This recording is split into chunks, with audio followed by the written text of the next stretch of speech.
안녕하십니까. 여름 계절학기 통계학 공부하시겠습니다. 우리가 교재로 쓰는 것이 켈러의 경영경제통계학이라고 되어 있는데, 국내에서 많이 보는 교과서 중에 하나입니다. 물론 이제 국내 학자들이 쓴 책도 굉장히 많이 있는데, 이 책은 그 경영경제와 관련해가지고 비교적 쉽게 접근한 책 중에 하나입니다. 통계학 공부하시는데, 슬라이드가 좀 긴 것도 있고 짧은 것도 있습니다. 챕터마다. 그렇지만 이제 긴 게 있다고 해도 그냥 자르지 않고 그냥 진행을 하겠습니다. 여러분들은 이제 되게 강의 들으실 때 배속도 좀 빨리 하고 또 쉬었다가 들으셔도 되니까 그냥 진행하겠습니다. 자르지 않고요. 여러 가지 그 통계학에 대해서 매우 중요한 의미가 있습니다. 요새 빅데이터 많이 강조가 되고 있죠.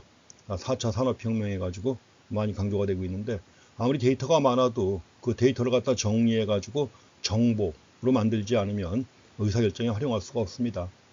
그래서 모든 학문 분야에서 통계학은 다 가장 중요한 기초가 되는 분야죠. 경제학뿐만 아니라 다른 분야도 마찬가지입니다. 근데 우리가 의과대학 같은 경우에도 박사학위 논문 보시게 되면은 박사학위 논문 중에 90%가 여러 가지 그 질병에 대한 그 치유 사례를 가지고 이제 분석을 해가지고 논문을 낸 겁니다. 그래가지고 주로 이제 통계 분석을 통해서 낸 논문들이죠. 그래서 통계학은 모든 학문에서 가장 기초가 되는 분야라고 생각하시면 되겠습니다. 통계학과 관련해 가지고 우리가 여기서 한 학기 공부합니다만은 통계를 갖다 좀 더 깊이 있게 학습할 수 있는 사이트 몇 개 소개해 드리겠습니다. 여러 가지 우리가 통계 패키지 많이 사용하죠. 지금 우리가 공부하는 것은 통계에 관한 가장 기초를 갖다 공부하는 것이고, 실제로 이제 통계 분석을 할 때는 여러 가지 SPSS라든가 또는 SAS, SAS가 있죠. 이거 말고도 여러 가지 R이라든가 스타타 같은 통계 패키지를 갖다 활용해 가지고 이제 분석을 해야 됩니다. 그래서 이제 그런 패키지를 갖다 활용할 때 배우는 게 쉽지 않죠. 물론 인하대학교에서도 여름 방학이나 겨울 방학 때 그 SPSS 그 특강이 있습니다. 그런 특강도 나중에 좀 더 깊이 있는 분석을 위해서는 또 필요합니다. 그리고 나중에 직장 생활하거나 이럴 때 회사 들어가서 회사 들어가 가지고 좀 능력을 인정받으려면 통계에 관해서는 잘 알고 계시는 게 좋습니다. 그 중에 첫 번째 소개해 드릴 게 바로 통계청에서 설립한 통계교육원이 있습니다. 그래서 STI 해가지고 이제 대한민국 통계청에서 만든 겁니다. 통계교육원이 있는데 한번 사이트 한번 들어가서 샅샅이 한번 검색해 보시기 바랍니다. 제가 이걸 캡처할 때 여기 오른쪽 아래 보면 인기 이러닝이라고 나와 있죠. 인기 이러닝 해가지고 첫 번째 1등이 통계학에 의해 통계학의 초보를 갖다 가리키는 겁니다.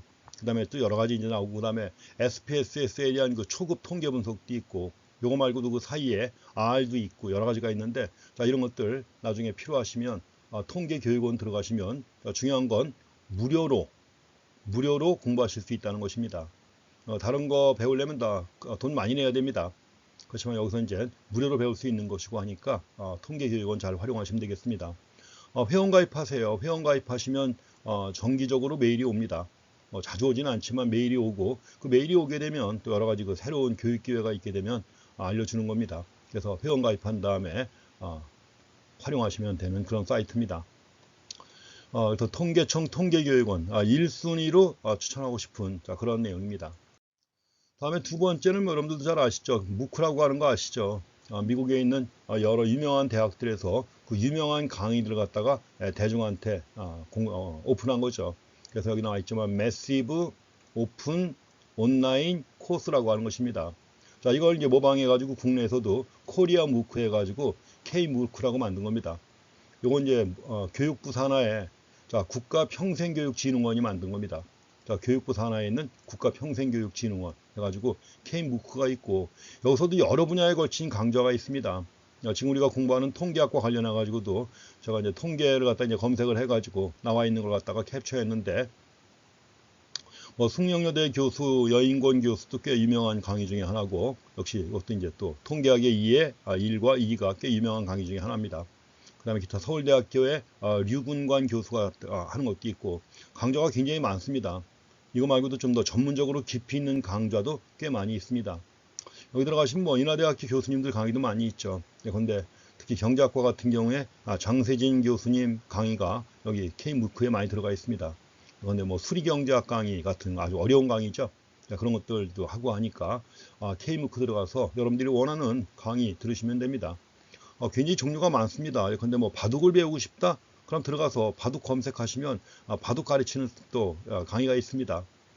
근데 나는 뭐 청년 귀농을 하고 싶다. 뭐 이럴 때 역시 농사 짓는 법 이런 거 알려주는 것도 있고 없는 게 없습니다. 보물창고예요. 그래서 K무크 들어가서 여러 가지 관심 있는 강좌 들으시면 또 그게 도움이 되겠습니다. 뭐 통계학을 우리가 공부했지만 좀 더 다르게 공부하고 싶으면 여기 나와 있는 이런 것들 좀 더 들어보시면 됩니다. 꽤 유명한 강의니까요. 이렇게 해서 이런 것도 있고요. 또 한 가지 K무크하고 비슷한 건데 또 KOCW가 있습니다. 자, 지금 우리가 K무크는 국가평생교육진흥원이 운영하는 거지만 이거 말고 역시 교육부 산하에 한국 교육학술정보원이 있습니다. 한국교육학술정보원 해가지고 KOCW라고 합니다. 그래서 KOCW 넷이 있는데 여기서도 여러 가지 분야의 강의를 제공합니다. 전공 분야 강의, 뭐 테마 강의 나눠가지고 검색하면 다양한 유형의 강의가 많이 나옵니다. 여기는 여기 사회과학 클릭하시면 여기서 뭐 경제학에 대한 다양한 강의가 있습니다. 그리고 이것도 있고 특히 그 KOCW라고 하는 것은 이제 리스하고도 연계가 되어 있습니다. 리스 아시죠? RISS 해가지고 여러 가지 학술 문헌을 검색할 수 있습니다. 뭐 주로 이제 학위 논문들이 많이 나오지만 이거 말고도 여러 가지 다양한 논문들이 실려 있습니다. 리스. 물론 인하대학교도 여기 같이 연계가 돼가지고 인하대학교 그 도서관 운영 시스템이 대한민국에서도 상당히 앞서갑니다. 그래서 과거에서도 여러 가지 시스템 구축한 다음에 전국의 대학 도서관장들 모아놓고 또 세미나도 열고 했던 그런 적이 있습니다. 그래서 그만큼 인하대학교도 앞서가는 대학인데 여러 가지 그런 것들이 있고 최근에 특히 그 원격 수업 때문에 아주 다들 골치 아프죠. 이게 계절학기를 끝나면 다행인데 지금 다들 예측하기는 2학기까지도 이렇게 가지 않을까 고민드립니다. 그럼 이제 좀 더 1학기에 했던 그 시행착오를 갖다가 좀 더 보완해 가지고 더 나은 방법이 있지 않겠는가 해 가지고 여러 가지 안들이 많이 나오고 있습니다. 그래서 이런 것들도 이제 여러 가지 정보를 제공하고 있고 이것도 역시 보물창고입니다. K무크나 마찬가지로 KOCW도 역시 들어가서 회원 가입하시고 로그인해서 들어가시면 여러 가지 강의 들을 수가 있습니다. 요새 뭐 근데 그 졸업 학점은행제라는 게 있죠. 학점은행제 해가지고 정규 대학을 마치지 못하신 분들이 그 정규 대학을 다닐 때 취득했던 학점에다가 추가로 이제 일정한 학점을 취득하게 되면 교육부 장관이 학위를 주는 게 있습니다. 예, 학점은행제라고 하는 것이 있는데 여기서 수강한 강의를 갖다가 인정을 해줍니다. 학점으로. 그래서 그만큼 이제 의미 있는 사이트 중에 하나라고 해서 보시면 되겠습니다. 물론 여기에서도 통계학 관련된 강의가 꽤 많이 있습니다. 먼저 통계학은 어떤 학문인가 그랬습니다. 제일 먼저 나오는 얘기죠. 통계학은 데이터로부터 정보를 얻는 하나의 방법론이다 이렇게 나와 있습니다. 우리가 데이터라고 하는 거 있죠. 데이터 원래 데이텀 DATUM 해가지고 데이텀의 복수가 바로 데이터입니다.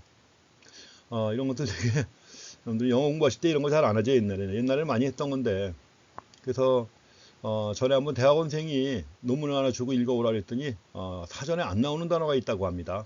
그게 뭐냐면 논문 제목이 이퀄리브리아 해가지고 이제 그 제목으로 시작되는 건데 이퀄리브리아가 사전에 안 나온다는 거예요. 표제어로. 그걸 모르는 겁니다. 원래 이퀄리브리엄 해가지고 균형이죠. 그 균형이 여러 개가 있을 때 복수가 되는 거죠. 그래서 이퀄리브리엄의 복수가 바로 이퀄리브리아입니다. 그래서 데이터라고 하는 것도 마찬가지로 데이텀 해가지고 데이텀의 복수예요. 그래서 이제 수많은 데이터의 집합을 얘기를 하는 건데 중요한 건 데이터가 아무리 많아도 뭐예요? 정리하지 않으면 활용할 수가 없다는 것입니다. 그래서 그 데이터를 갖다가 수집, 분석, 가공, 정리한 것이 바로 정보가 되는 겁니다. 데이터를 갖다가 수집, 분석, 가공, 정리하면 이것이 정보가 되고 이 정보가 되어야만 이것이 다양한 의사결정에 활용할 수가 있습니다. 여러 분야의 의사결정. 우리가 근데 뭐 모르는 길 찾아갈 때 내비게이션 이용하죠. 그 내비게이션의 기초가 되는 게 바로 뭐죠? 지리 정보 시스템이라고 하는 GIS입니다. Geographical Information System. 인포메이션이에요. 그 수많은 그 지리 정보 데이터가 있는데 지리와 관련된 수많은 데이터가 있죠. 어디에 장애물이 있고 어디쯤 가면은 어떤 건물이 있고 어디쯤 가면은 뭐 사거리가 나오고 뭐 이런 자 수많은 지리 관련 데이터를 갖다가 정리해 가지고 지리 정보로 만든 거죠. 가지고 그걸 갖다가 이용자가 편리하게 이용할 수 있게 제공해 주는 게 바로 정보 시스템입니다. 인포메이션 시스템. 그런데 경영에 활용할 수 있는 게 경영 정보 시스템이 있습니다. 매니지먼트 인포메이션 시스템. 마찬가지로 경영과 관련된 수많은 데이터를 갖다 정리해 가지고 만들어진 경영 정보를 체계적으로 활용할 수 있도록 만든 게 바로 MIS입니다. 또 그것도 이제 구체적으로 뭐 마케팅 정보 시스템도 있고 인사 정보 시스템도 있고 다양한 하위 시스템이 또 있습니다. 근데 중요한 건 그런 정보 시스템의 기초가 되는 게 바로 정보인데 이 정보는 뭐예요? 데이터로부터 나온 겁니다. 정보가 바로 데이터로부터 나왔는데 이 데이터를 갖다가 정보로 만들어주는 게 바로 뭐냐? 그 기초가 되는 지식을 갖다가 알려주는 게 통계학입니다. 영어로 스테이티스틱이라고 합니다. 물론 여기서 이제 오늘날에는 또 이 정보 다음 단계로 이런 정보들이 축적이 되고 체계화됩니다.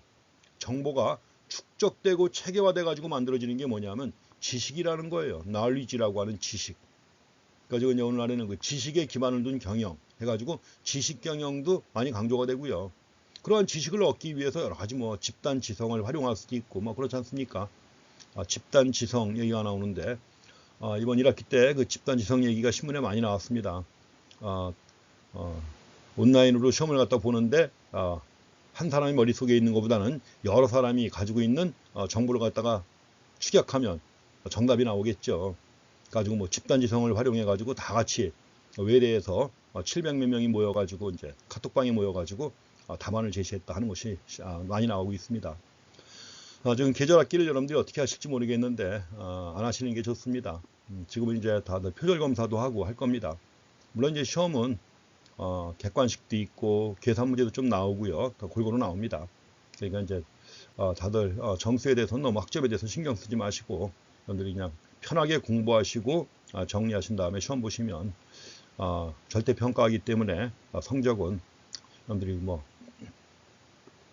기대 이하로 드리지는 않겠습니다. 그러니까 그런 거 하지 마세요. 본인도 부끄럽잖아요. 그렇죠? 하지 마시고 다시 한번 얘기합니다. 데이터가 수집, 분석, 정리, 가공돼 가지고 만들어지는 게 정보다. 이 정보가 있어야만 의사결정을 할 수 있다. 그러니까 당연히 그 데이터만 가지고는 아무런 활용할 수가 없어요. 데이터만 가지고는 아무런 의사결정에 활용할 수가 없습니다. 적어도 정보가 되어야 의사결정에 활용할 수가 있는 거죠. 그리고 이제 의사결정을 좀 더 잘하기 위해서는 이러한 정보가 축적 또 체계화돼 가지고 만들어지는 게 뭐다? 지식입니다. 그래서 오늘날에는 이제 그 지식이 더 중요한 의미가 있죠. 그렇지만 이제 그 전에 정보를 얻는 방법론으로서 통계학이 있다는 점을 확인하시기 바랍니다. 이와 관련해 가지고 켈러의 통계학 책에 나와 있습니다. 우리가 이제 뒤에 가면 예제 여기서는 똑같은 그 데이터를 가지고 다양하게 분석할 때 나오기 때문에 한번 나왔던 예는 또 많이 나옵니다. 경영학 수업을 듣겠다고 해가 등록한 학생이 있는데 통계학 과목에 첫 수업에 출석을 했다. 근데 통계학 과목은 어렵다는 생각을 가지고 있죠. 여러분들도 다 마찬가지일 겁니다. 뭐 수학도 들어가고 하니까 통계학은 어렵다. 이런 생각을 하고 있기 때문에 좀 걱정스러워한다 하는 겁니다. 그래서 걱정을 덜어보기 위해서 통계학을 가르치는 교수한테 지난번에 수강했던 학생들의 점수를 갖다 물어봅니다. 지난번에 수강했던 학생들의 점수가 어떤지 질문했습니다. 그래서 통계학 교수가 학생에게 그 최종 점수표를 제공했습니다. 그럼 이제 점수표가 나올 텐데 그럼 이 학생은 이런 그 교수한테 받은 최종 점수표로부터 어떠한 정보를 얻을 수 있는가 하는 것입니다. 어떤 정보를 얻을 수 있는가. 저도 이제 매 학기마다 일단 뭐 그 점수를 갖다 학생들한테 알려주죠. 제가 점수를 다 입력했으니까 자기 점수는 다 알잖아요. 자기 점수는 다 아는데 평가가 상대평가다. 상대평가라고 할 때는 내 점수가 예컨대 뭐 75점이지만은 뭐 원래 75점이라고 할 땐 보통은 C가 됩니다. C가 돼요. 70점 아래는 C. 이렇게 주는 게 보통 일반적인데 절대평가할 때 90점 이상은 A, 90에서 80까지는 B. 그 다음에 이제 80점 이하는 C. 뭐 이런 식으로 해가지고 점수를 나누지 않습니까? 근데 75점을 받았는데 상대평가이기 때문에 또 약간 이제 그런 기대가 있죠. 근데 중요한 건 내 점수만 가지고는 아무것도 할 수가 없죠. 그러니까 다른 사람 점수도 알아야 됩니다. 그렇기 때문에 제가 점수를 갖다 입력한 다음에 엑셀 파일로 해가지고 다른 사람들 점수까지 다 해가지고 공지사항에다가 띄워놓습니다. 엑셀 파일로. 물론 이제 학번하고 이름은 지우고 점수만 제시하는 거죠. 이런 점수가 있다. 그래서 점수표 나와 있는 게 바로 이런 겁니다. 이런 식으로 점수표만 딱 제시하는 거예요. 순서대로. 근데 이걸 활용하지 못하는 학생들이 꽤 있습니다. 이걸 주면 이걸 가지고 자기가 다 계산해 봐야죠. 이걸 가지고 예컨대 평균도 계산해 보고 내가 몇 등인지 이런 것도 계산해 보고 하면 적어도 상대평가해 가지고 예컨대 최소한도 A가 35%고 B가 45%를 주는 거로 학교에서 정했으니까 내가 적어도 B는 되겠다. 이거 알 수 있지 않습니까? 근데 이런 식으로 점수표를 주었는데도 불구하고 뭐요? 이걸 정리를 못 해가지고 활용을 못하는 학생들이 꽤 있다는 것입니다. 이걸 띄워줬더니 저한테 문자가 옵니다. 평균이 몇 점이에요? 평균이 몇 점이에요? 그것까지 나보고 계산해달라는 거예요. 엑셀 파일로 줬으면 엑셀 파일로 다 계산이 되지 않습니까? 그럼에도 불구하고 그걸 물어봐요. 참. 그래서 이렇게 해갖고 점수표를 갖다가 교수가 줬습니다. 중요한 건 이것만 가지고 알 수 있는 게 뭐예요? 아무것도 없죠. 그냥 점수 나열된 거 65점, 81점, 뭐 계산을 보니까는 뭐 점수가 제일 낮은 사람이 얼마고 높은 사람이 얼마다 뭐 이런 것들. 그걸 따져봐야 되는 거죠. 그러니까 이 자체만 가지고는 뭐예요? 아무 결정도 할 수 없는 거죠. 자, 여기 나와 있는 이 데이텀이에요. 요거 하나하나가 다 데이텀이에요. 65점, 81점, 72점, 59점 하나하나가 다 데이텀이고 이 전체가 바로 뭐예요? 데이터입니다. 자, 통계학 점수에 관한 데이터예요. 자, 이제 데이터는 수집했습니다. 데이터를 갖다 수집했으면 그 다음에 할 일이 뭐예요? 뭔가 의미 있는 걸 알아내려면 정리해야죠. 이걸 갖다 분석하고 가공하고 해석을 해야죠. 이걸 도와주는 게 바로 뭐예요? 통계학이 되는 것입니다. 그래서 이렇게 갖고 점수를 줬지만 이걸 통해서 알 수 있는 것은 아무것도 없다 하는 것입니다. 자, 이걸 요약해서 정리를 해야 되는 거예요. 그래서 여기서 이제 우리가 흔히 제일 많이 쓰는 요약 통계치로 많이 쓰는 게 뭐가 있습니까? 평균이 있죠. 민. 자, 민이라고도 하고 산술 평균이죠. 산술 평균이기 때문에 아리스메틱 민이라고도 합니다. 민 또는 아리스메틱 민. 그러니까 평균 또는 산술 평균이에요. 자, 또 한 가지가 있는데 상대평가라고 할 때 중요한 게 뭘까요? 내가 어디쯤 위치하는지 알아야죠. 그래서 자, 전체 쭉 나열했을 때 자, 최고 점수부터 최저 점수까지 쭉 나열했을 때 맨 가운데 위치하는 값. 이게 바로 뭐예요? 미디언입니다. 미디언은 중앙값이라고도 하고 또 중위수라고도 합니다. 중앙값 또는 중위수라고 그래요.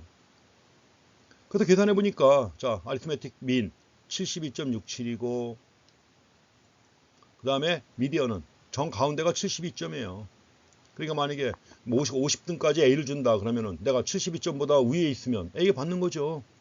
이렇게 해갖고 점수를 갖다 정리해 봐야 돼요. 요약 통계라고 합니다. 그래서 여기서 요약 통계 해가지고 우리가 현실적으로 가장 많이 활용하는 게 평균이지만 사실은 평균은 의미가 없습니다. 이거는 평균은 의미가 없어요. 그래서 우리가 흔히 그런 얘기 많이 하죠. 평균의 함정에 빠지지 말라고 하죠. 평균의 함정 의미가 없는 겁니다. 왜냐하면 평균이라는 값은 극단치 아주 정상을 벗어난 값들이 있죠. 정상을 벗어나가지고 너무 좋은 값, 너무 나쁜 값들의 영향을 받기 때문에 자, 평균은 물론 많이 활용하지만 좋은 통계는 아닙니다. 그래서 이럴 때 이제 보통 상대평가하거나 순위를 알고자 할 때 중요한 게 바로 중앙값이에요. 이걸 중심으로 해가지고 위냐 아래냐 이거 따져보죠. 가지고 요새 뭐 정부에서도 재난지원금 같은 거 줄 때 처음에는 뭐 상위 하위 70%를 준다 했다가 지금 다 줬죠. 다 줬는데 이런 거 따질 때도 많이 쓰는 게 그겁니다. 하위 4분의 1 아니면 가운데 상위 4분의 1까지 뭐 이런 거 많이 따지지 않습니까? 그래서 중위수라고 했지만 이게 중위수를 중심으로 해가지고 또 여러 가지 개념이 나옵니다. 뭐 4분의 수, 5분의 수, 10분의 수 뭐 이런 식으로 많이 나와요. 그래서 이런 것들이 다 보다 현실적으로 의미 있는 이런 지표가 됩니다. 자, 이런 것들을 갖다 다 통계학을 통해서 공부하시는 것입니다. 이런 걸 알아야만 뭔가 의사결정을 낼 수 있는 거죠. 자, 요약 통계로서 평균하고 중앙값 또는 중위수 확인하셨고요. 근데 이것만 가지고 충분한 정보인가 하는 건데 아니죠. 이건 평균이 중앙값이냐 해가지고 중심 위치만 알게 된 거죠. 중심 위치만 제공됐고 그 중심에서 얼마나 흩어져 있는지 이것도 알아야 되는 거죠. 그래서 이것만 가지고 충분한 정보인가 그랬는데 그렇지는 않습니다. 그래서 또 나온 게 뭐가 있습니까? 그 대부분의 점수들이 평균 주위에 모여 있는가 또는 평균을 중심으로 넓게 퍼져 있는가, 이것도 필요합니다. 그래서 이걸 알려주는 게 바로 세 가지가 나옵니다. 하나는 범위가 일단 있습니다. 레인지. 레인지라고 합니다. 범위. 분들이 지금 통계학 번역한 책 갖고 합니다만, 근데 나중에 또 공부 더 할 기회가 있다고 그러면 원서를 봐야 되는 경우도 많이 있습니다. 저는 대학 들어와가지고 경제학, 경제 원론이 있죠. 경제학 원론도 원서 갖고 공부했습니다. 대학 경제학 원론도 세뮤얼슨의 이코노믹스 가지고 공부를 했고, 뭐 제가 그거 하고 싶어서 했겠어요? 담당 교수님이 그걸 교재로 선택했으니까 따라가야죠. 그러면서 이제 경제 수학도 원서 갖고 했습니다. 경제 통계학도 원서 갖고 했고요.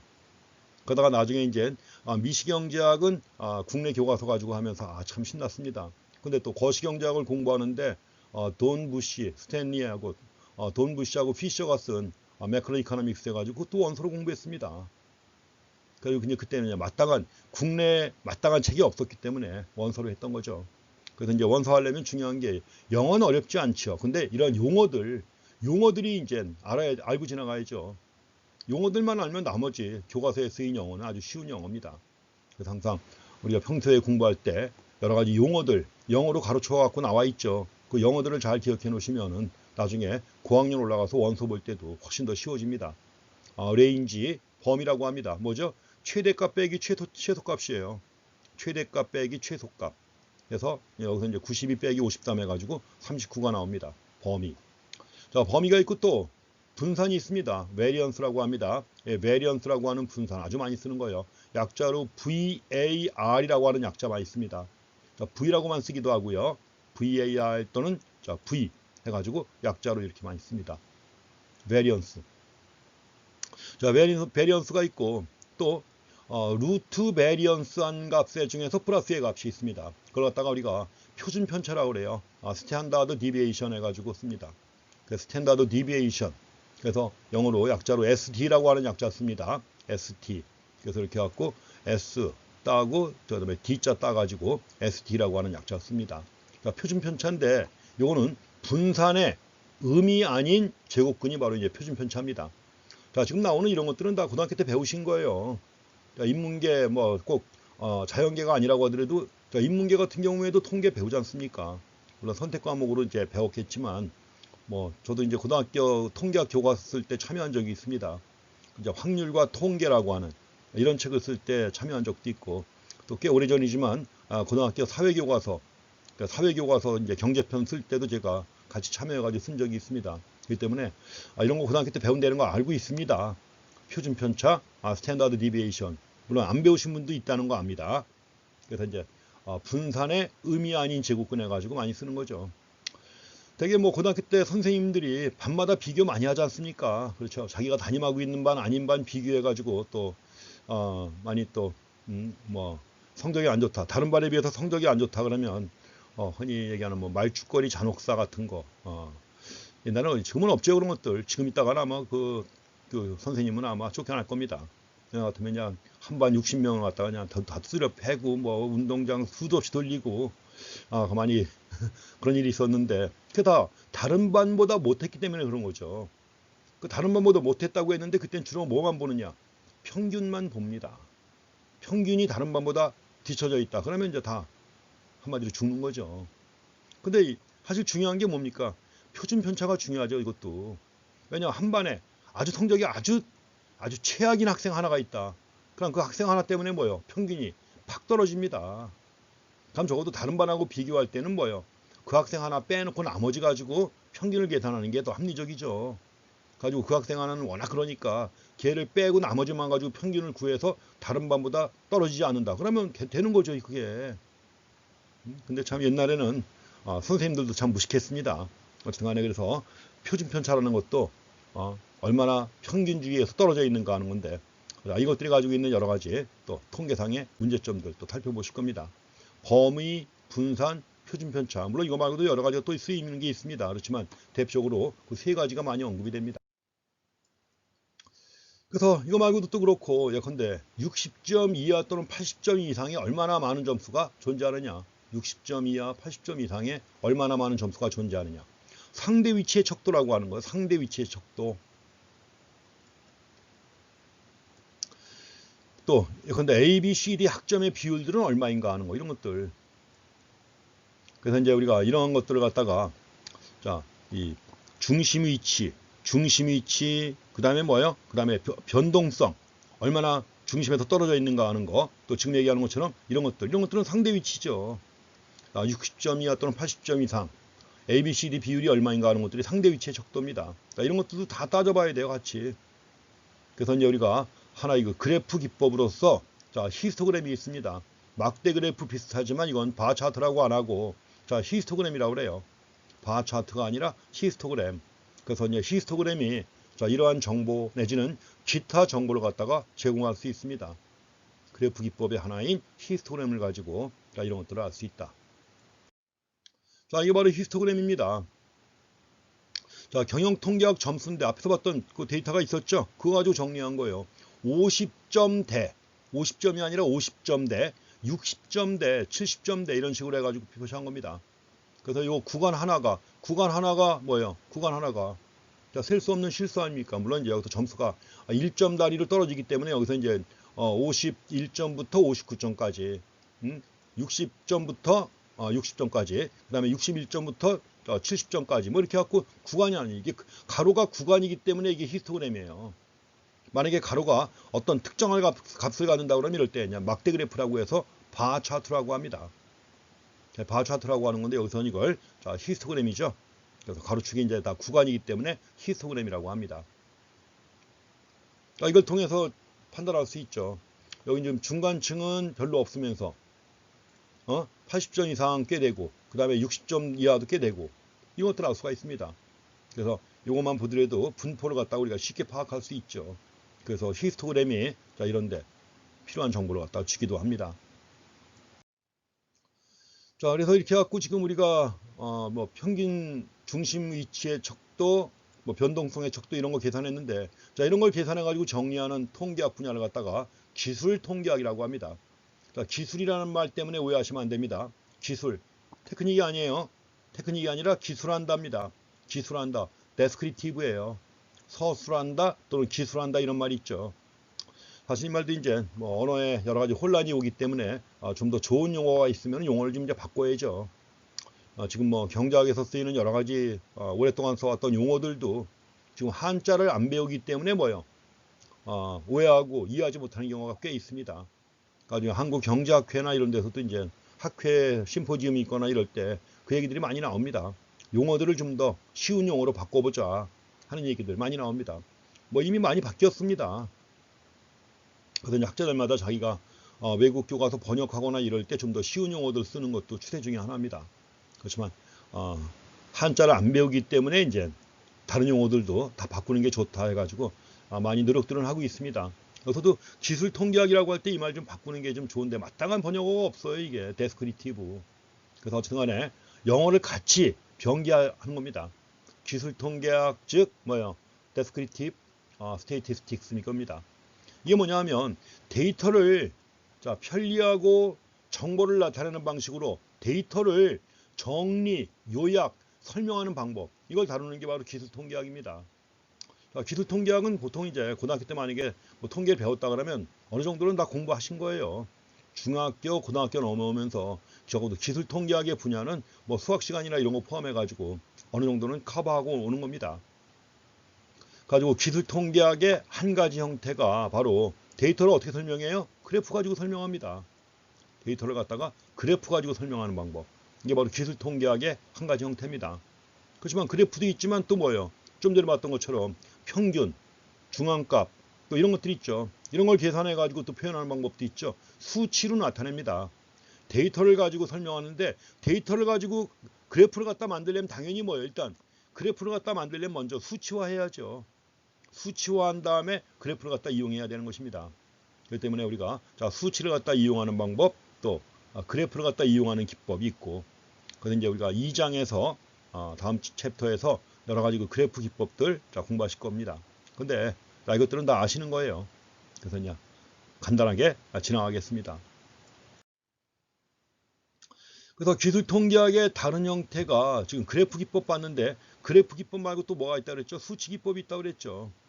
그래서 기술 통계학의 또 다른 형태가 데이터를 갖다 요약하는 수치 기법이 있습니다. Numerical Technique이라고 그래요.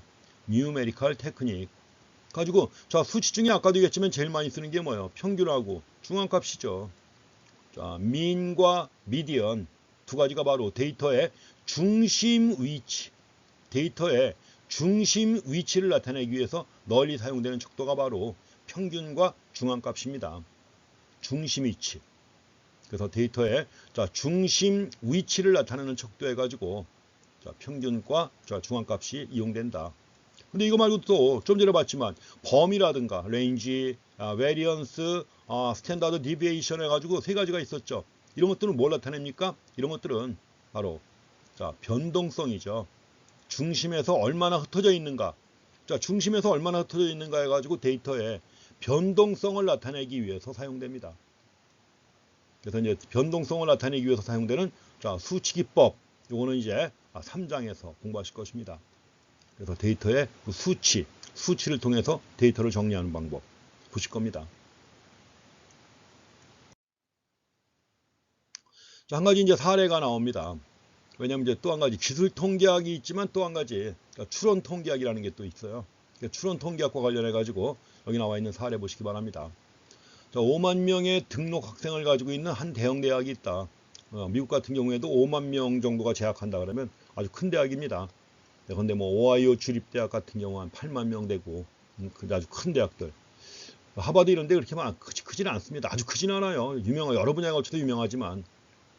그래서 이제 사립대학 같은 경우는 이렇게 아주 큰 대학은 없는데 어쨌든 간에 한 대형 대학이 모든 대학 시설에서 펩시콜라 제품을 판매할 수 있는 독점적 권리와 내년 이후에 미래 연도에 대한 옵션을 갖다 부여한 독점 계약을 갖다가 펩시콜라에 제시한 거예요. 이런 거 있죠. 우리 캠퍼스 내에서 팔되 독점적으로 팔 수 있는 권리를 갖다가 보장해 줄 테니까 이제 그에 대한 리베이트를 내라 이겁니다. 리베이트를 내라. 이런 거 흔히 있죠. 자, 인하대학교도 지금 대강당이 뭐예요? 대강당 이름이 하나홀이죠. 그 하나홀이 왜 하나홀입니까? 하나은행이 돈 내 갖고 만든 겁니다. 물론 강당은 있었지만 그 강당을 갖다가 아주 최첨단으로 리모델링을 할 때 하나은행에서 돈을 내 가지고 한 겁니다. 가지고 이름도 하나홀로 만들어 준 것이고 또 교내 학생회관에서 영업하는 것도 하나은행이죠. 하나은행 이전에 뭐가 있었느냐? 우리은행이 들어와 있었습니다. 근데 우리은행은 잘리고 하나은행이 교내에서 독점적으로 할 수 있는 권리를 갖다 부여받은 겁니다. 물론 하나은행은 자, 건물 리모델링도 해줬죠. 그 다음에 뭐요? 또 일정한 또 대가를 또 리베이트를 줍니다. 거기 학생들 이용할 수 있게 또 뭐 공간도 만들어서 제공하고 하지 않습니까? 그런 것들이에요. 저 뭐 하나은행 말고 다른 은행에 대해서도 할 사람들 해라 해갖고 제시한 건데 뭐 아무도 참여하지 않은 거예요. 또 이제 누가 참여하겠다고 했지만 제시하는 내용이 하나은행보다 빈약했던 거죠. 그러니까 하나은행이 들어온 겁니다. 지금 마찬가지로 펩시콜라 같은 경우도 그런 거예요. 그래서 펩시콜라가 독점적으로 펩시콜라 파는 대가로 판매 수입의 35%에다가 연간 20만 달러를 갖다가 일시금으로 받도록 요구를 한 거예요. 그럼 펩시콜라가 들어오려면 당연히 뭐예요? 적어도 대학에서 얻는 수익 가지고 이건 커버할 수 있어야죠. 35%하고 연간 20만 달러는 커버할 수 있어야만 대학에 들어올 거 아닙니까? 그럼 펩시콜라 입장에서 볼 때는 뭐예요? 과연 얼마나 팔 수 있을지를 갖다 먼저 파악을 해봐야죠. 얼마나 팔지 모르니까. 그래서 이제 펩시콜라가 제한된 독점 계약에 대해서 응답하는데 2주일간의 기간이 주어졌습니다. 2주일의 기간이 주어졌다. 그러니까 2주일 동안 이제 펩시콜라가 결정을 해야 되는 거예요. 학교 측의 요구를 받아들일 것인가 아니면 리젝트 할 것인가. 그러려면 중요한 게 얼마나 많이 팔 수 있을 것인지 이걸 알아야 되는 거죠. 그래서 소프트 드링크 시장의 규모는 12온스 캔 기준으로 측정합니다. 12온스 캔 기준으로 측정한다. 자, 펩시콜라는 현재 대학이 운영되는 연간 40주인데 나머지 방학이죠. 40주 동안 주당 평균 22,000캔을 판매한다. 자, 개당 평균 판매 가격은 1달러다. 노동 비용을 포함한 비용은 캔당 30센트이다. 그럼 이제 펩시콜라는 시장 점유율에 대해서 확신하지는 못하죠. 시장 점유율에 대해서 확신하지는 못하지만 그러나 50%보다는 훨씬 낫다고 생각하고 이런 전제하에서 계산을 해보는 것입니다. 그래서 이제 신속하게 분석한 결과에 따르면 시장 점유율이 만약에 25%라면 독점 계약하에서 주당 88,000캔 또는 연간 40주니까 40주 영업하는 거니까 연간 352만 캔을 판매할 것이다. 그럼 이제 독점 계약하에서 펩시콜라한테 이만큼을 팔아가지고 학교에다가 35%에다가 연간 20만 달러를 내고도 이윤 또는 손실이 나올 건지 계산해야죠. 이런 거 다 해봐야 됩니다. 여러분들도 만약에 학교 졸업하신 다음에 취업해가지고 직장 들어가서 뭐 여러 일을 맡겠지만 여러 가지 일 하겠지만 이런 케이스 많아요. 당연히 여기서도 펩시콜라에서 이걸 누구한테 시키겠어요. 저 마케팅 담당 직원한테 시킬 거 아니에요. 그럼 통계 분석을 할 줄 알아야 되는 거죠, 당연히. 회사에서 요구하는 대로 재빠르게 분석을 해가지고 보고서를 내면 인정받고 승진하고 이렇게 되는 거예요. 그렇기 때문에 여러 분야에 걸쳐서 적어도 사회생활에 필요한 것이 직장에서도 필요한 것이다. 그래서 가장 기초가 되는 이런 것들은 잘 공부해 두시는 게 그만큼 이제 인정받는 중요한 계기가 됩니다. 여기서 이제 한 가지 알 수 없는 게 하나 있죠. 뭐냐? 이 대학에서 주당 얼마나 많은 캔이 팔리는지 이걸 알아야 되는 거죠. 주당 얼마나 많은 소프트 드링크가 팔릴 것인가 이걸 모른다는 겁니다. 이걸 알아내야 돼요. 주당 얼마나 많은 소프트 드링크가 팔릴 것인가 이걸 알아야죠. 그래서 이제 필요한 정보를 얻기 위해서 최근에 한 대학 졸업생에게 그래도 최근에 졸업한 학생이 이제 사정에 정통하니까 최근에 졸업한 학생에게 이 대학의 학생들을 대상으로 서베이하도록 부탁을 합니다. 알바시킨 거죠. 통계 분석하도록 알바시켰다. 지금은 뭐 이런 거 대행해주는 업체가 많이 있습니다. 그렇지만 이제 이런 업체 통해서 또 하려면 대가를 지급해야 되는 것이고 회사 입장에서 볼 땐 당연히 뭐요. 자기 직원 중에 자기 사원 중에 누가 이런 일을 잘할 수 있다면 전문 업체에 맡기는 것보다는 뭐요. 사원이 하기를 바라죠. 그래서 서베이하는 일을 갖다가 부탁을 부과했습니다. 그래서 이 대학 졸업생 500명의 학생들에게 다음 일주일 동안 그들이 구매하는 소프트 드링크를 수를 기록하도록 요청을 합니다. 500명이 원래 아까 5만 명이 재학하는 대형 대학이라고 했는데 500명을 대상으로 조사하는 겁니다. 충분합니다. 500명을 대상으로 조사한다. 뭐 정치 여론조사 같은 거 할 때도 그렇잖아요. 대한민국 유권자가 예컨대 4천만인데 인구 5천만에다가 투표권이 있는 사람 4천만 명. 그 4천만 명 중에서 뭐 지지율이라든가 이런 거 전화조사할 때 보통 몇 명이에요? 한 2,000명 정도 하죠. 전화조사 같은 거 할 때. 그 2,000명 조사에서 나온 결과가 틀리느냐? 맞습니다. 거의 맞아요. 여기서도 500명이면 충분한 거죠. 기록하도록 요청을 했다. 서베이의 응답 결과는 원래 우리 책에 뒤에 CD가 달려있는데 옛날엔 CD였는데 지금은 사이트 들어가서 직접 다운받을 수 있게 되어 있습니다. 예전에 9판까지인가 10판까지 이 책 지금 현재는 11판인데 10판까지 책에 뒤에 CD가 달려 있어요. 근데 지금은 사이트로 직접 들어가서 다운받아 가지고 또 활용할 수 있게 되어 있습니다. 지금 누가 촌스럽게 CD 요새 뭐 CD 드라이버가 없는 컴퓨터도 많이 있지 않습니까? 저도 아직도 옛날에 쓰던 3.5인치 디스크가 꽤 있는데 못 쓰죠. 물론 이제 도서관 가면 그 재생할 수 있는 또 드라이버가 있습니다. 도서관에서 옛날 컴퓨터에 쓰던 것들 그 재생할 수 있는 장치가 다 있어갖고 혹시 그런 거 있는데 지금 파일로 재생하고 싶을 때는 도서관 가시면 다 있어요. 그럼 몰라서 못 하시는 분들도 많이 있습니다. 도서관 가면 다 있습니다. 혹시라도 제가 좋은 거 알려드릴게요. 만약에 부모님 결혼기념일이다. 부모님 결혼기념일 옛날엔 비디오 테이프로 찍었죠. 비디오 테이프로 찍었는데 결혼식 그 장면을 지금 비디오 테이프 재생할 수 있어요? 없어요? 거의 없죠? 없습니다. 저도 아직은 그 비디오 테이프를 재생할 수 있는 재생기가 집에 아직은 남아 있는데 작동이 될지 안 될지는 모르겠습니다. 버리지는 않고 있어요. 도서관 가지고 가시면 도서관에서 다 요새 나오는 파일로 다 전환해 드립니다.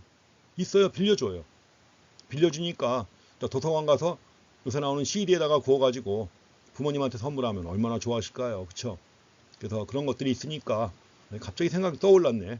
저도 이제 재작년에 제가 기증한 도서가 상당히 일정 수를 돌파해 가지고 기증한 도서가 그래서 이제 도서관장이 초청해 가지고 한 8분 교수가 같이 이제 뭐 간담회도 하고 또 감사패도 받고 했었는데 그때 그 도서관에 그런 게 있다는 걸 그때 알았어요. 저도 이제 집안에 있던 몇 개 비디오 테이프는 도서관에 가서 방학 때 재생하고 그랬었는데 혹시라도 주변에 그런 거 있다면 여러분들이 도서관 가서 빌려서 하시기 바랍니다. 옛날 거 있던 거 다 재생이 다 가능합니다. 비디오는 물론이고 5.25인치 프로피 디스크 뭔지 아시나요? 3.5인치는 혹시 뭐 초등학교 때 보신 적 있을래나 모르겠는데 5.25인치는 모르죠. 그거보다 훨씬 더 큰 겁니다.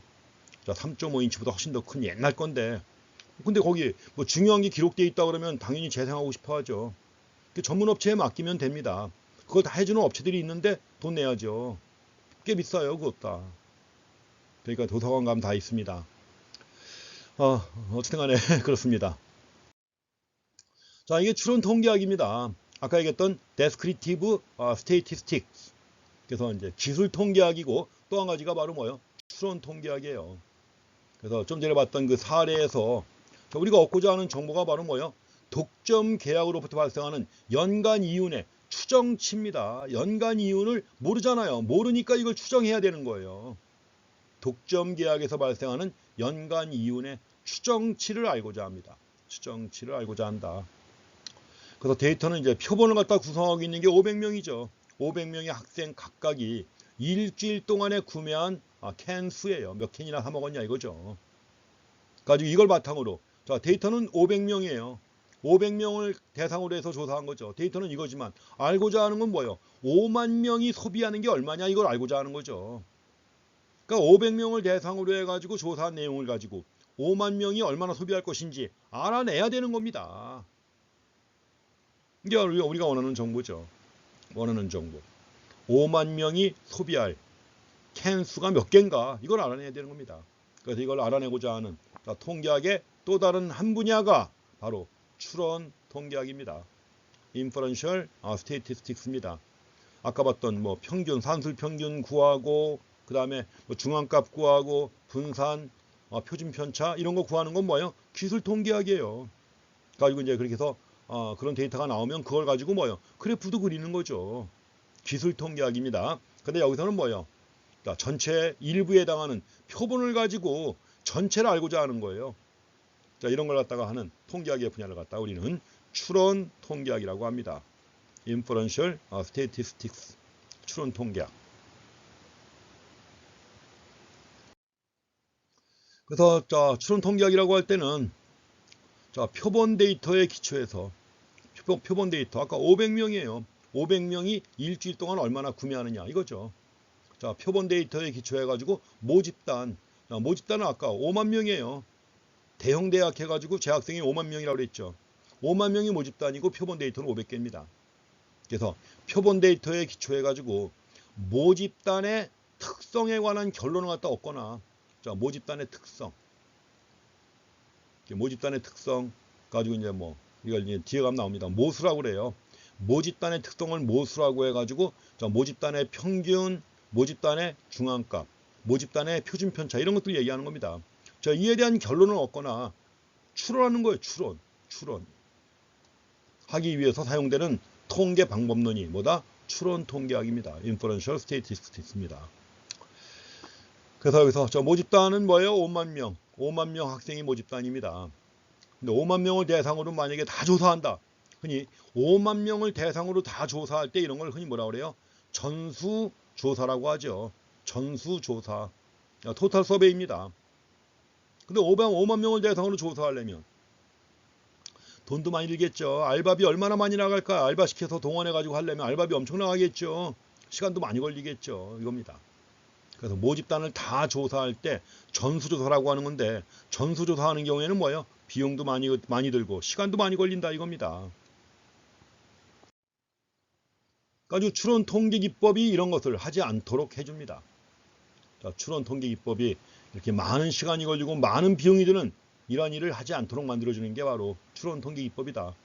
그래서 이제 전체 5만 명을 대상으로 조사하는 게 아니라 아주 적은 수인 500명.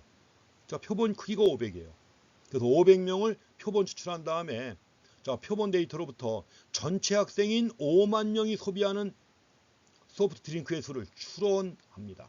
추론할 수 있다. 그래서 이 과정을 통해서 우리는 이제 자, 펩시콜라가 얻을 가능성이 있는 연간 이윤을 추정한다고 합니다. 추정. 연간 이윤을 추정하는 거예요. 이걸 가능하게 해주는 기법, 통계 기법의 가장 기본 되는 거죠. 추론 통계 기법이 이런 걸 해주게 만들어줍니다. 자, 이런 것들이 대표적인 그 추론 통계 기법의 대표적인 예가 바로 선거 때 많이 하는 출구조사가 있죠. 우리가 대통령 선거, 국회의원 선거할 때, 자, 투표하고 나오는 사람한테 물어보는 거예요. 가지고 이제 이걸 출구조사해가지고 보통 되게 뭐 방송국에서 많이 하죠. 텔레비전 방송국에서 정규 방송 프로그램을 다 취소하고 선거 방송을 합니다. 이거만큼 뭐 다들 투표했으니까 결과가 제일 큰 관심거리죠. 아무리 뭐 드라마가 재미있어도 안 봅니다. 이거 보죠. 그러니까 정규 방송 프로그램은 다 연기하고 선거 방송을 합니다. 가지고 이제 개표가 이루어질 때 중간에 결과가 보도가 돼요. 보통 투표한 지 2시간 지나기 전에 결과가 나옵니다. 그래서 이제 다 방송국마다 다 뛰어드는데 대통령이나 인원이 많은 주들의 상원의원들, 그 중요한 선거직 선거의 경우에는 자, 텔레비전 방송국들이 승자를 예측하기 위한 자, 첫 번째 텔레비전 방송국이 되기 위해서 치열한 경쟁을 벌입니다. 왜냐면 이 광고가 따라오거든요. 이게 승자를 갖다 예측하는 데 있어서 첫 번째로 승자를 정확히 예측했다. 광고로 이어지는 겁니다. 이게. 그러니까 이제 방송국마다 또 치열하게 경쟁을 하죠. 그래서 이런 일이 바로 출구 여론조사라고 해서 엑시트 폴스라고 합니다. 출구 여론조사, 엑시트 폴스를 통해서 이루어집니다. 그래서 투표하고 나오는 유권자에게 임의로, 물론 유권자마다 다 물어보는 건 아니에요. 다 물어보는 건 아니고 여기서 임의로 표본 추출을 갖다 합니다. 임의로 표본 추출을 해가지고 어느 후보에 투표했는지 조사하는 거예요. 자, 1번 투표했느냐, 2번 투표했느냐, 누구한테 투표했는지를 조사하는 겁니다. 이런 방식으로 이루어지는 거죠. 가지고 이런 방법에 의해서 특정한 후보를 지지한 유권자 비율이 계산이 됩니다.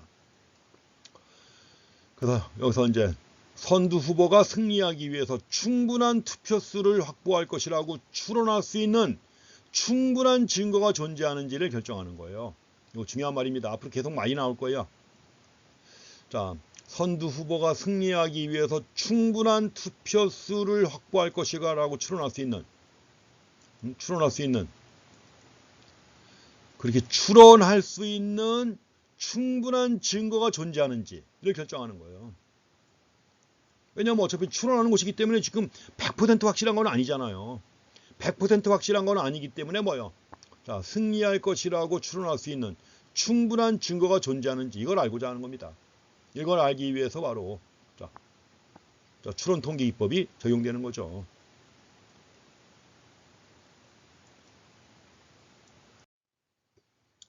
그래서 가장 유명했던 것 중에 하나가 2000년 미국 대통령 선거에서 자, 플로리다 주의 여론조사 결과가 기록됐는데 그 당시 공화당 후보가 조지 부시예요. 민주당 후보가 엘버트 고어는 클린턴이 대통령할 때 부통령했던 친구입니다. 자, 빌 클린턴이 대통령할 때 부통령했던 게 엘 고어고 그 부통령했던 엘 고어가 클린턴 다음번 대통령 선거에 부통령 후보로 나온 거예요. 대통령 후보로 나온 거예요. 당연히 부통령 했으니까 다음에 대통령 한번 하고 싶겠죠. 근데 이게 아주 상당히 지금도 미스테리인. 그래서 이것 때문에 미국식의 선거 방법이 잘못됐다. 이런 비판이 지금도 여전히 많이 나옵니다.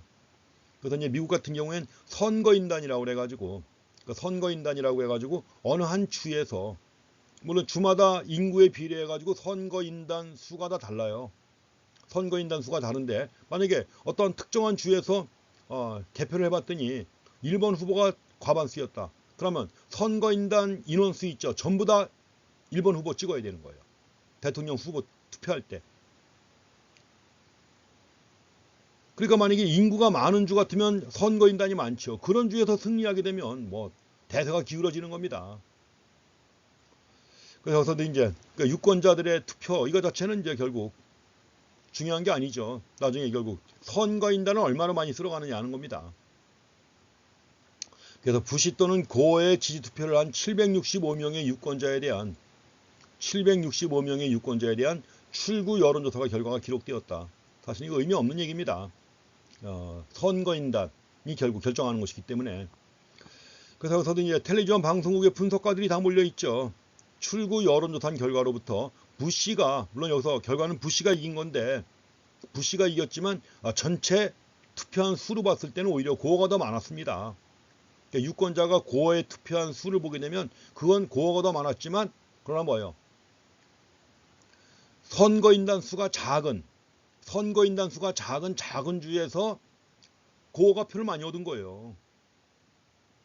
그래가지고 전체 투표수에서는 고어가 많이 얻었다. 그렇지만 당선은 부시가 된 거예요.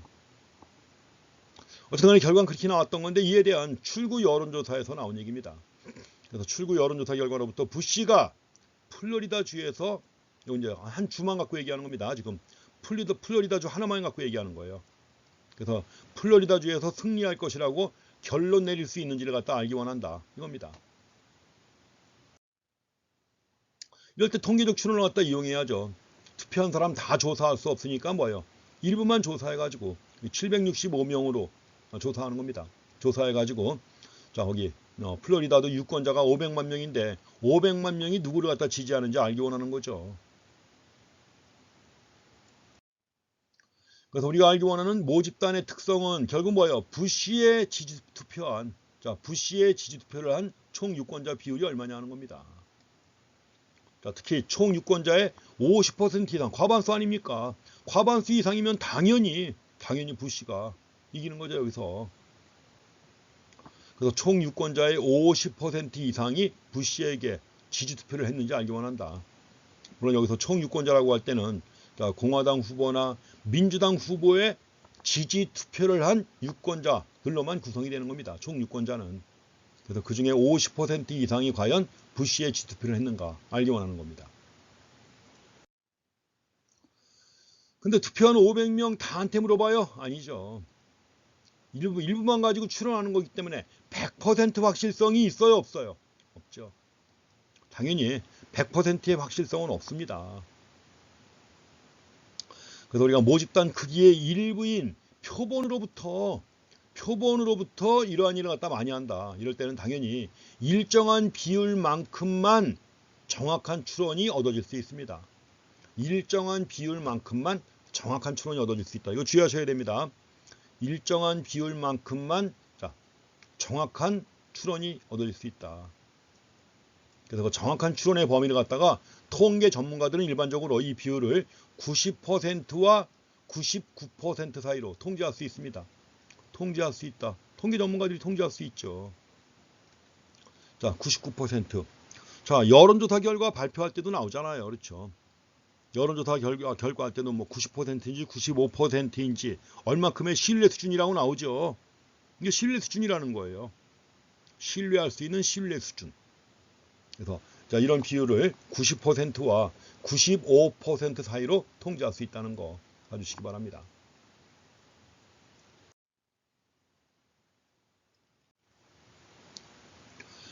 지금까지 공부한 내용 중에서 몇 가지 주요 통계학 개념들 용어 다시 한번 정리해보고 지나가겠습니다. 첫 번째 나오는 용어가 바로 모집단이라는 거 있었죠. 영어로 population이라고 합니다. 영어로 population. 자, 통계 전문가가 관심을 가지고 있는 모든 항목들의 그룹이에요. 집합. 자, 모든 항목들의 그룹을 갖다가 모집단이라고 합니다. 아까 뭐 좀 전에 봤던 그 선거 출구 조사에서는 플로리다주의 500만 명 유권자가 모집단이죠. 앞에서 그 펩시콜라 나왔을 때는 뭐예요? 5만 명의 전체 학생이 바로 모집단이죠. 그게 그런 겁니다. 그래서 모집단은 일반적으로 매우 큽니다. 500만 명, 뭐 아까 또 5만 명 이렇게 해서 이게 매우 크고 종종 무한히 클 수 있다는 겁니다. 종종 무한히 클 수도 있다. 자, 모집단은 매우 크고 또 종종 무한히 클 수도 있다. 자, 모집단에서 일부를 갖다가 뽑아낸 게 바로 샘플입니다. 표본이죠. 표본. 샘플. 자, 모집단으로부터 추출된 데이터 집단이에요. 모집단의 부분 집합입니다. 자, 표본은 바로 모집단의 부분 집합이다. 그래서 이 표본의 경우에 물론 큰 경우도 있습니다. 매우 큰 경우도 있습니다. 큰 경우도 있지만 모집단보다는 작다. 이것도 작다고 하면 안 됩니다. 작거나 같다.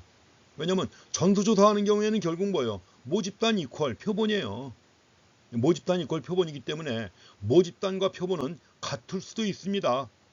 모집단과 표본은 같을 수도 있다. 많이 착각하는 겁니다. 예전에 제가 그 공무원 시험 한번 출제한 적이 있었는데 그 얘기했더니 많이 틀렸어요. 그게.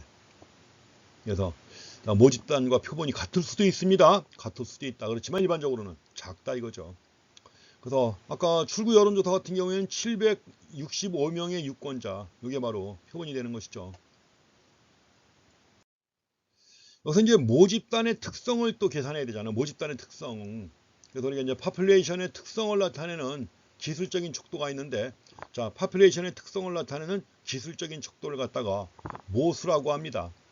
자, 모집단의 특성을 나타내는 기술적 척도를 갖다가 모수라고 해서 영어로 파라미터라고 합니다. 파라미터. 반면에 자, 표본의 특성도 계산하잖아요. 표본의 특성 해가지고 뭐 표본 평균, 표본 분산, 표본 표준 편차 뭐 이런 식으로 해가지고 표본의 특성을 나타내는 기술적인 척도가 있는데 이거는 뭐라고 하느냐? 통계량이라고 합니다. 자, 표본의 특성을 나타내는 기술적인 척도는 통계량인데 영어로 스테이티스틱이에요. 틱까지. 이 뒤에 숫자가 붙으면 통계학이고요. 스테이티스틱스 하게 되면 통계학이고 통계량은 스테이티스틱입니다. 용어 정확하게 쓰셔야 돼요. 영어로도 마찬가지로 정확하게 쓰셔야 됩니다.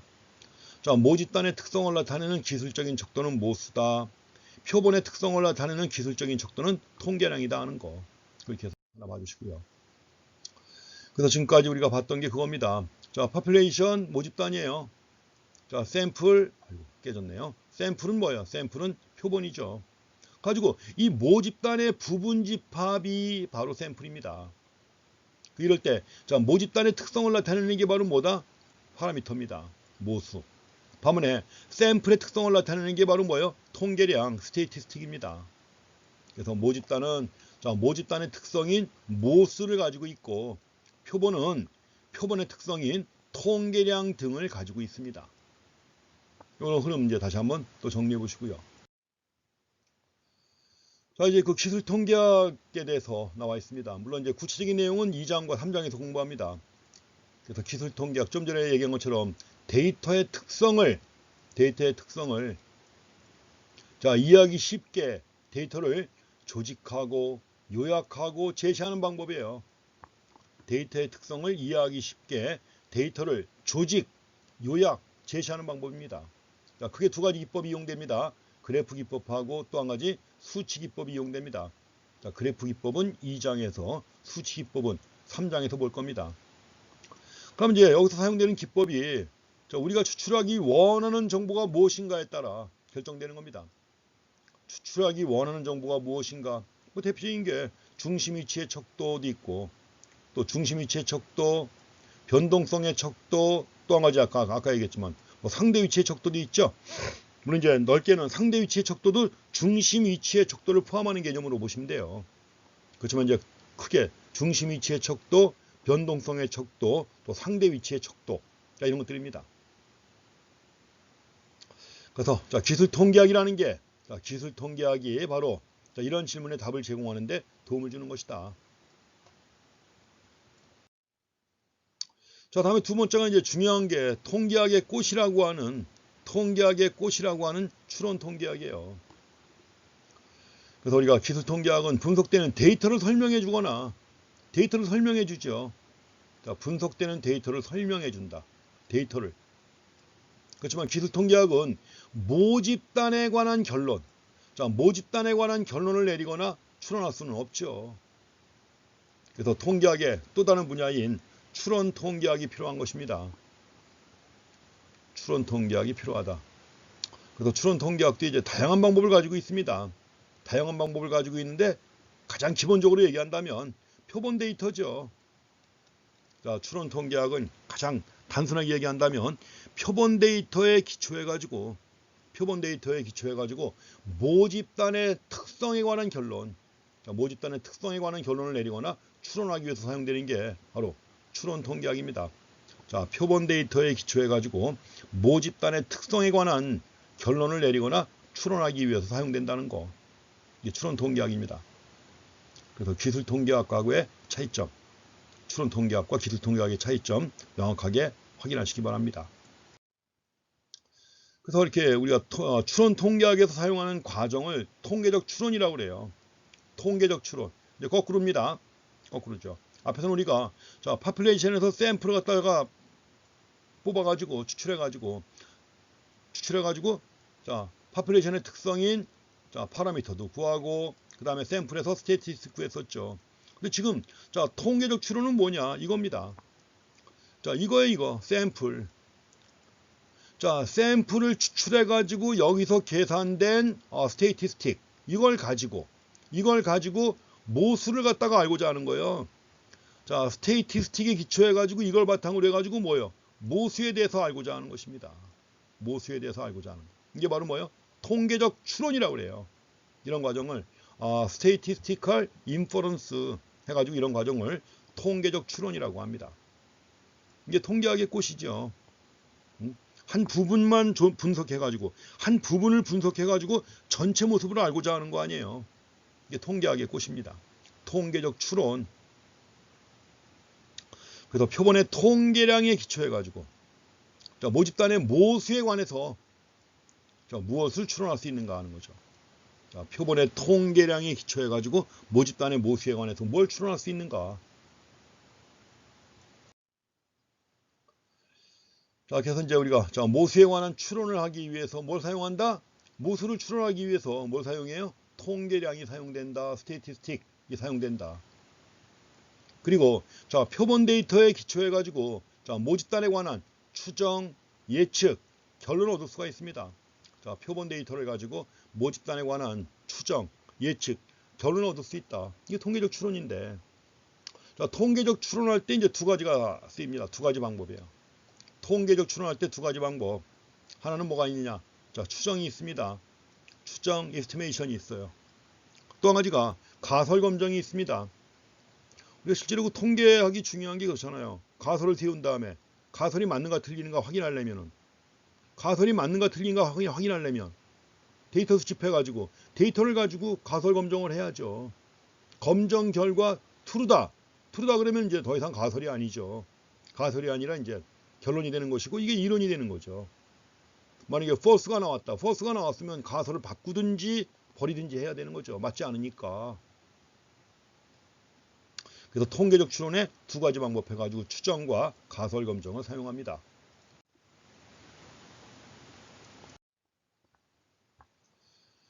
통계적 추론의 논거가 언급되어 있습니다. 통계적 추론의 논거.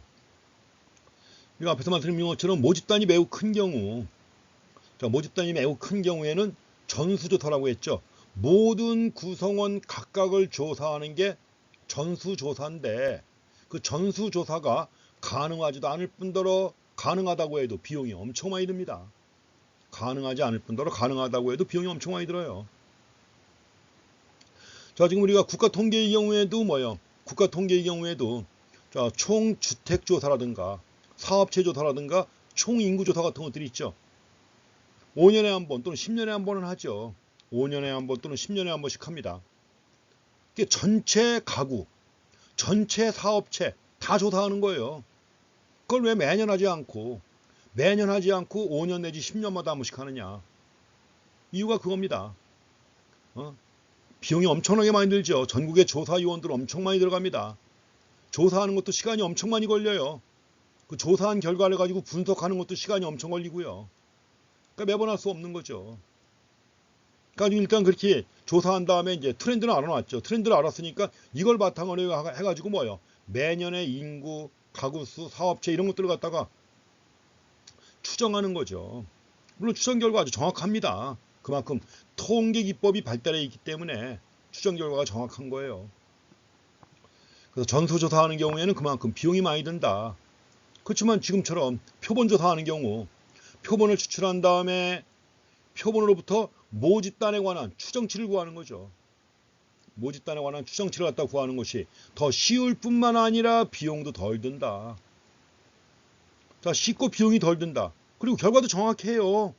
결과가 정확하다면 굳이 전수조사할 필요가 없지요. 그렇지만요, 물론 자, 표본으로부터 구해지는 결론과 추정치가 항상 옳은 것은 아닙니다. 100% 정확한 건 아니라고 그랬죠. 100% 정확한 건 아니다. 그래서 바로 이러한 이유 때문에 우리가 통계적 추론에 있어서는 자, 신뢰의 척도. 자, 신뢰의 척도 해가지고 이걸 신뢰 수준이라고 합니다. 신뢰의 척도를 갖다 신뢰 수준이라고 그래요. 신뢰 수준 해가지고 confidence 레벨이라고 합니다. 신뢰 수준, confidence 레벨. 그리고 이제 자, 신뢰 수준이 있다면 이제 상대적으로 유의 수준이 또 있습니다. 상대적으로 유의 수준이 있어요. 자, 유의 수준은 significance 레벨이라고 합니다. 둘이 상대적인 거예요. 왜냐하면 신뢰 수준 더하기 유의 수준 하게 되면 1 또는 100%입니다. 1 또는 100%예요. 그래서 이제 우리가 앞으로 자, 유의 수준이라는 말 나오는데 유의 수준은 보통 이제 알파로 많이 표시를 합니다. 알파로. 야, 유의 수준이 알파라면 그러면 신뢰 수준은 뭘까요? 1 마이너스 알파가 되는 거죠. 그래서 표본에서 구해지는 결론과 추정치가 항상 옳은 건 아니다. 항상 옳은 것은 아니다. 그렇기 때문에 신뢰 수준하고 유의 수준이 제시가 되는 것입니다. 그럼 먼저 신뢰 수준이 무엇이냐 하는 겁니다. 자, 신뢰 수준은 무엇이냐? 컨피던스 레벨이라고 해서 신뢰 수준. 자, 이거는 뭘까요? 자, 표본 추출이 매우 많은 수로 반복되는 경우에요. 자, 표본 추출을 여러 번 반복하는 겁니다. 자, 모집단으로부터 표본 추출을 여러 번 반복하는 거예요. 여러 번 반복했을 때 추정 과정이 정확한 결과를 제공하는 표본 비율입니다. 자, 표본 추출이 아주 여러 번 반복됐을 때 이럴 때 추정 과정이 정확한 결과를 제공하는 표본 비율, 이걸 신뢰 수준이라고 하는 겁니다. 그러니까 보통 우리가 제일 많이 쓰는 게 95%의 신뢰 수준을 많이 씁니다. 그래서 95%의 신뢰 수준. 자, 표본 추출이 여러 번 반복되는 경우 표본에서 얻어지는 추정치가 정확한 결과를 제공하는 표본 비율이 얼마냐? 95%라는 거예요. 95%. 그 다음에 이제 반대로 자, 유의 수준이 있습니다. significance 레벨. 이거는 뭐냐? 표본 추출이 매우 많이 반복되는 경우 결론이 잘못인 경우가 발생되는 표본 비율이에요. 표본 추출이 여러 번 반복될 때 결론이 잘못인 경우가 발생하는 표본 비율. 이걸 유의 수준이라고 하는 것입니다. 그래서 자, 추정치가 정확한 결과. 그래서 자, 추정치가 정확한 결과를 제공하는 표본 비율 95% 신뢰 수준이고, 반면에 자, 5% 유의 수준이라고 했을 때 자, 여기서 신뢰 수준이 95%니까 유의 수준은 5%예요. 그래서 5% 유의 수준이 뭐냐? 표본 추출이 매우 많이 반복되는 경우 있죠. 결론이 잘못된 결과를 제공하는 표본 비율이 얼마? 5%라는 것입니다. 그러니까 신뢰 수준 더하기 유의 수준 하면 1입니다. 100%. 자, 두 가지 개념 굉장히 중요한 겁니다. 자, 신뢰 수준과 유의 수준. 항상 정확하게 설명할 수 있어야 돼요. 이게 무엇인지. 자, 다시 한번 얘기합니다. 신뢰 수준은 표본 추출이 매우 많은 수로 반복될 때 추정 과정이 정확한 결과를 제공하는 표본 비율. 반면에 표본 추출이 매우 많이 반복되는 경우 결론이 잘못인 경우가 발생되는 표본 비율. 자, 유의 수준입니다. 그래서 만약에 보통 유의 수준을 갖다 알파로 많이 표시합니다. 알파로 표시한다면 신뢰 수준은 1-알파예요. 1-알파. 그러니까 결국 신뢰 수준 더하기 유의 수준 하게 되면 1이 되는 거죠. 물론 이제 퍼센트로 표시하는 경우도 있으니까 퍼센트로 표시한다 그러면 어떻게 될까요? 100%가 되겠습니다. 퍼센트로 표시한다면 100%. 자, 신뢰 수준 95%, 유의 수준 5% 하면 합치면 100%가 되는 것이죠.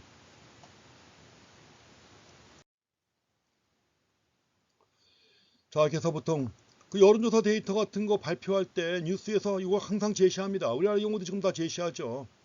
그 여론조사 데이터와 관련해 가지고 뉴스에 그렇게 나옵니다. 미국하고는 약간 달라요. 우리나라 경우에는. 한국 사람들은 진짜 수리적인 민족 아니에요. 그러니까 외국 사람들도 감탄하는 수리적인 민족입니다. 그 일상생활에서 그렇잖아요. 일상생활에서 뭐 더치페이 한다 이런 말 안 쓰죠.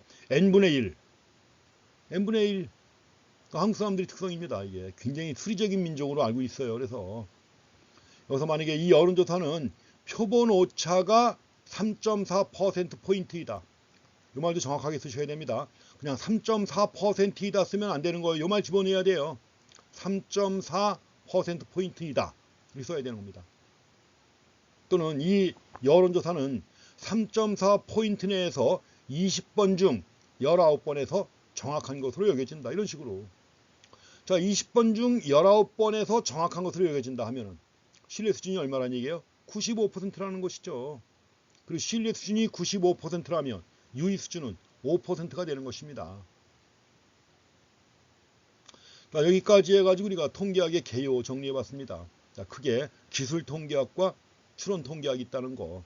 특히 이제 통계학의 꽃이라고 하는 게 바로 추론 통계학에서 사용하는 통계적 추론 과정.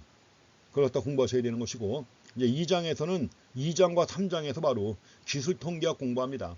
가지고 이제 그래프를 갖다 이용한 기술 통계학 기법, 자, 수치를 이용한 기법들 계속 이어서 공부하실 것입니다. 자, 첫 시간은 여기까지 하겠습니다. 여기까지 하고, 그러니까 이제 첫 시간 여기까지고, 그리고 이제 시험은 8주차에 시험 한번 봐야 됩니다. 중간 시험 봐야 되는데 8주차에 시험을 볼 것이고요. 시험도 온라인으로 봅니다. 그 다음에 이제 마지막 주차에는 기말 시험 볼 것이고요. 따로 뭐 과제 이런 건 안 하겠습니다. 뭐 또 방학 때 또 힘들게 공부하는 건데 뭐 과제까지 쓰라고 하시면 좀 골치 아프죠. 따로 내지는 않고 중간고사하고 기말 시험 가지고 채점할 것입니다. 그리고 물론 그 공지사항에다 말씀드렸습니다만은 수업 들으신 다음에 그 수업에서 나온 가장 핵심적인 내용들 가지고 A4 용지 한 장 정도 해가지고 그 과제물 제출에다가 내시기 바랍니다. 오늘까지 내시면 됩니다. 밤 24시까지 내시면 돼요. 그럼 출석한 것으로 판단하는 것이고, 그게 안 들어가 있으면 이제 결석한 것으로 봐가지고, 자, 결석하는 경우에는 하루 결석에 하루에 2시간 하는 경우도 있습니다. 이거 쪼개서 하면 2시간으로 할 텐데, 쪼개서 하는 경우 만약에 2시간 한다고 하면 이제 2개죠. 그래서 어쨌든 간에 하루를 중심으로 해가지고 마이너스 2점씩 감점을 할 것입니다. 그러니까 어쨌든 간에 점수는 내고 그 순위에서 이제 얼마가 될 것인가에 따라서 최대한 점수는 드리겠습니다. 자, 이 시간 여기까지 하겠습니다. 자, 수고했습니다.